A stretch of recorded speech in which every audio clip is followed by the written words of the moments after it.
बिस्मिल्लाहिर्रहमानिर्रहीम। आज हमने गॉसियन एलिमिनेशन मेथड के बारे में पढ़ना है। ये जो मेथड है, इस मेथड से हम लीनियर सिस्टम्स ऑफ इक्वेशन को सॉल्व करते हैं। और लीनियर सिस्टम्स ऑफ इक्वेशन में ऐसा सिस्टम जिसका ऑर्डर 3 से ज़्यादा हो, इससे हम लीनियर सिस्टम्स ऑफ इक्वेशन को सॉल्व करते हैं। Gaussian elimination method is used to solve the linear systems of equation having order greater than 3। तो ये जो मेथड है, इस मेथड की 2 स्टेजेस हैं। This method works with 2 stages. कौन कौन सी स्टेज है जी इसकी पहली स्टेज है फॉरवर्ड स्टेज। फॉरवर्ड स्टेज में हमने क्या करना होता है कि जो इसके डायगोनल से नीचे वाले एलिमेंट्स हैं उनको हमने 0 कर देना होता है फॉरवर्ड स्टेज में। और फिर हम बैकवर्ड स्टेज यूज़ करते हैं। बैकवर्ड स्टेज कब यूज़ की जाती है कि जब हमारे पास फॉरवर्ड स्टेज में डायगोनल से नीचे वाले सारे एलिमेंट 0 हो जाते हैं, तो फिर हम बैकवर्ड स्टेज की तरफ जाते हैं। और बैकवर्ड स्टेज में हमने क्या करना है, this stage is concern with the actual solution of the equations. ये जो स्टेज है वो इसमें हमें एक्चुअल सॉल्यूशन मिलता है सिस्टम का, and uses the back substitution process on the reduced upper triangular matrix. इसमें फॉरवर्ड स्टेज में हमें एक अपर ट्रायंगुलर सिस्टम मिलेगा। अपर ट्रायंगुलर सिस्टम यानी जिसके डायगोनल से नीचे ट्रायंगल बने। ये ट्रायंगल बन रही है, इस मैट्रिक्स को हम अपर ट्रायंगल बना देंगे। इस फॉरवर्ड स्टेज में हमें इस तरह की कंडीशन मिलेगी। फिर हम बैकवर्ड में जाएंगे। बैकवर्ड में जब हम जाएंगे तो बैकवर्ड जो स्टेज है उसमें हमने सिर्फ वैल्यूज़ फाइंड करनी है अननोन्स की। अननोन्स की वैल्यूज़ हम कैसे फाइंड करेंगे? सबसे पहले हमें इसकी वैल्यू मिल जाती है, फिर हम इसको यूज़ करके हम ऊपर जाते हैं, यहाँ से हमें इनकी वैल्यूज़ मिलती है। फिर इन दोनों को यूज़ करके जब इसमें जाते हैं तो हमें यहाँ से तीनों की वैल्यूज़ मिल जाती हैं। तो ये है forward stage and backward stage. Gaussian elimination method works with 2 stages. 2 stages पे काम करता है, एक फॉरवर्ड स्टेज और दूसरी बैकवर्ड स्टेज। फॉरवर्ड स्टेज में हमने सिस्टम को अपर ट्रायंगुलर बनाना होता है, और बैकवर्ड स्टेज में फिर हम क्या करते हैं कि बैकवर्ड स्टेज इस concerned this stage is concerned with the actual solution। ये इसमें हमें एक्चुअल सोल्यूशन मिलता है सिस्टम का। ठीक, एक सिस्टम ले लेते हैं। Consider the system. ये 4+4 का सिस्टम है। a11x1 + a12x2 a13x3 a14x4 = b1, a21x1 22x2 + a23x3 + a24x4 = b2, and 31x1 32x2 33x3 + 34x4 = b3, and 41x1 + 42x2 + 43x3 + 44x4 = d4। ये एक सिस्टम हमने कंसिडर कर लिया। अब हमने क्या करना है, इस पे गॉसियन एलिमिनेशन मेथड को अप्लाई करना है। कैसे अप्लाई करेंगे? सबसे पहले इसकी फॉरवर्ड स्टेज है। फॉरवर्ड स्टेज में हमने क्या करना है कि ये जो a11 2 2 3 3 4 4 इनको छोड़ के बाकी ये वाले एलिमेंट जो हैं 21 31 41 32 33 42 43, ये 6 एलिमेंट्स हमने इसमें 0 करने हैं। और वो कैसे 0 करने हैं देखिए जी। स्टेप 1 क्या है? ऑपरेशंस ऑन द इक्वेशंस पे हमने ऑपरेशन करना है। ऑपरेशन हमने कैसे करना है कि first equation in this system, इस सिस्टम में जो ये पहली इक्वेशन है ये वाली is called the pivotal equation. कोई भी सिस्टम हो, उस सिस्टम में जो पहली इक्वेशन होती है उसको हम पाइवोटल इक्वेशन का नाम देते हैं। And the coefficient of x1 which is a11, और जो पहले का अननोन का जो कोफिशिएंट होता है उसको हम पाइवट पॉइंट का नाम देते हैं। पहली जो इक्वेशन है उसको हम पाइवोटल इक्वेशन का नाम देते हैं, और पहला जो कोफिशिएंट है उस कोफिशिएंट को हम पाइवट पॉइंट का नाम देते हैं। चलिए, सबसे पहले हमने क्या करना है कि divide the pivotal equation by its pivot a11।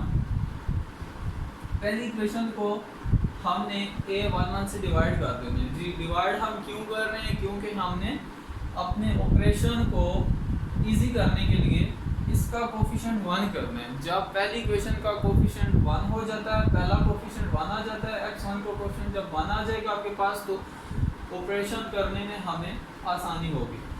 Divide the pivotal equation by its pivot. इसके कोफिशिएंट को x1 के कोफिशिएंट को a11 को हमने a11 पे ही डिवाइड कर देना, यानी पूरी इक्वेशन को a11 पे डिवाइड कर देना। तो इससे हमें divide the pivotal equation by its pivot a11, this gives a new equation with 1 as the coefficient of x1 which is x1 plus a12 prime x2 plus a13 prime x3 plus a14 prime x4 equal to b1 prime। इसको मैंने prime का नाम क्यों दे दिया, क्योंकि जब a12 को हम a11 पे डिवाइड करेंगे तो एक नई टर्म मिलेगी जिसको मैंने यहाँ पर a12 प्राइम का नाम दे दिया। ये देख सकते हैं a12 bye a11 equal to a12 prime, इसको मैंने a12 प्राइम का नाम दे दिया। इसी तरह ये a13 प्राइम भी इसी तरह, और 14 prime and also b1 prime. ये देख सकते हैं कि इसका कोफिशिएंट यहाँ पर 1 हो चुका है। अब हमने क्या करना है, eliminate x1 from the remaining equations. अब हमने इस इक्वेशन को यूज़ करके इन 3 इक्वेशंस में से x1 को एलिमिनेट करना है। और वो कैसे करेंगे, देखें जी, x1 from the second equation, ये जो सेकंड इक्वेशन है इससे हमने x1 को कैसे ख़त्म करना है कि ये देखें ये x1 है, इसको अगर हम इस वाले कोफिशिएंट से मल्टीप्लाई करा देते हैं, यहाँ पर a21 है, इसको अगर मैं a21 से मल्टीप्लाई करा दूँ, a21 x1, ये भी a21 x2 a21 x1 है, इसमें से ये अगर मैं माइनस कर दूँ तो ये 0 हो जाएगा, ठीक है। इसमें से अब अगर मैं ये माइनस करूँगा तो ये 0 हो जाएगा, ख़त्म हो जाएगा x1 from the second equation, this equation can be eliminated by adding to it minus a21 times the new first equation, minus a21 times the new first equation। new first equation में से a21 times इसको minus कर दें तो x1 eliminate हो जाएगा। this gives a new second equation, ये हमें क्या देगी, gives a new second equation। New first equation ये थी, न्यू सेकंड इक्वेशन वो आएगी जिसमें से x1 एलिमिनेट हो चुका होगा, ये इन विच x1 इज एलिमिनेटेड।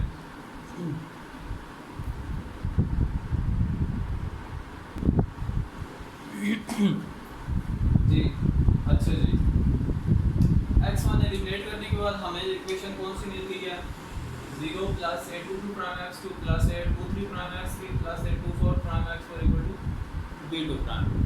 इसी तरह अब हमने दूसरी इक्वेशन से x1 को एलिमिनेट करना है। x2 from the third equation can be eliminated by adding to it minus a31 times the new first equation. जिस तरह हमने बताया था पहले आपको कि x1 का जो कोफिशिएंट है उसको जब हम a21 से मल्टीप्लाई करेंगे सब्ट्रैक्ट, और फिर उसको सब्ट्रैक्ट करेंगे तो सेकंड इक्वेशन से x1 एलिमिनेट हो जाएगा। जब 3 1 से मल्टीप्लाई करने के बाद सब्ट्रैक्ट करेंगे तो थर्ड इक्वेशन से एलिमिनेट हो जाएगा x1, और जब 4 1 से मल्टीप्लाई कराने के बाद एलिमिनेट करेंगे तो फोर्थ इक्वेशन से x1 एलिमिनेट हो जाएगा।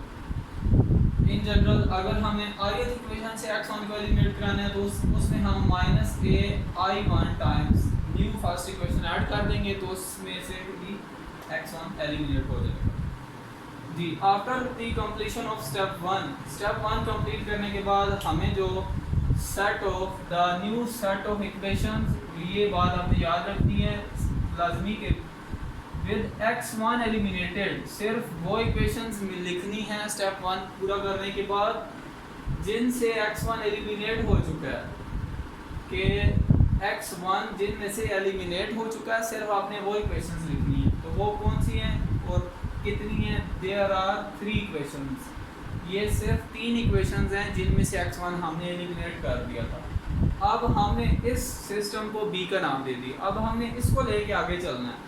इसको लेके आगे चलेंगे तो इससे हमने फिर क्या करना है, इसमें ये जो पहली इक्वेशन है इसको हम पाइवटल का नाम दे रहे हैं, और ये जो पॉइंट है ये इसका पिवट पॉइंट हो जाएगा। इसी तरह हमने a22 प्राइम से पूरी इक्वेशन को डिवाइड कर देना है। जब पूरी इक्वेशन को a22 प्राइम से डिवाइड करेंगे तो हमें ये इक्वेशन मिलेगी। अब मैं इसको डबल प्राइम का नाम दे रहा हूँ, पहले प्राइम का दिया था, अभी स्टेप 2 है इसलिए डबल प्राइम का नाम में दे रहा हूँ। इससे मैंने जब डिवाइड कर दिया तो ये हमें मिल गई, x2 का कोफिशिएंट 1 आ गया। अब सिस्टम ये है, इसमें पहली इक्वेशन का कोफिशिएंट 1 करना है और बाकियों में से x2 को फिर एलिमिनेट करना है। वही प्रोसेस है जो हमने उसमें किया था x1 को एलिमिनेट करने के लिए, उसी तरह x2 का हमने कोफिशिएंट x2 को अब हमने एलिमिनेट करना है। अब पहले इसमें से x2 हमने एलिमिनेट करना है, फिर इसमें से करना है। इससे एलिमिनेट करने के लिए क्या करेंगे, eliminate x2 from the remaining equations. Remaining कितनी इक्वेशंस हैं, रिमेनिंग 2 इक्वेशंस हैं, उनमें से हमने x2 को एलिमिनेट करना है। देखें जी, x2 from the second equation, ये जो सेकंड इक्वेशन है ऑफ b, जो सिस्टम b है इसकी जो सेकंड इक्वेशन है इसमें से x2 हमने एलिमिनेट करना है। कैसे होगा, can be eliminated by adding to it -a32 को इससे मल्टीप्लाई करा दें और दोनों को ऐड कर दें। दोनों को ऐड कर दें तो सॉरी सब्ट्रैक्ट, इसमें से सब्ट्रैक्ट कर दें। सब्ट्रैक्ट कर देंगे तो ये इसमें से 0 हो जाएगा, x2 0 हो जाएगा। ये times the current first equation. This gives a new second equation in which x2 is eliminated. तो ये हमें एक नई इक्वेशन मिलेगी जिससे x2 एलिमिनेट हो चुका होगा।